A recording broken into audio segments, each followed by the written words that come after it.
தெரிஞ்சிச்சு fees fees தக்காளி piece கட்டி வெளியில் ஏற்றி வெட்டி வெட்டின்னு வெட்டுவாங்க. பார்க்குறீங்களாடா? இப்போ பார்க்குறீங்களா? ஒரு அடி அடிச்சா 100 கிலோமீட்டரா? பார்க்குறீங்களா? பார்க்குறீங்களா? பார்க்குறீங்களாடா? இதான் 2 டேய் தப்பு செய்யலாம், ஆனால் போய் சொல்லுங்க. ஓகேயா?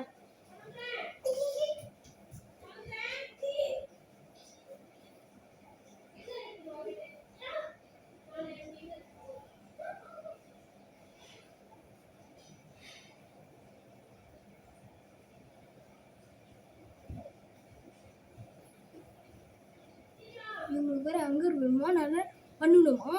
இதனால் தெரியல. நம்ம தப்பு சார், நம்ம தப்பு செய்கிறோம், ஆனால் நம்ம வெளியே காட்டிடணும். இப்போ ஒரு ஆள் பிடிக்குது, ஆனால் மனசுக்குள்ளே வச்சுக்கோங்க, ஆனால் பிடிக்காது. ஓகே, அவங்களுக்கே தெரியல, ஆனால் நீங்களே சொல்ல மாட்டீங்க. இது உங்கள் நானும் வேறு என்னோட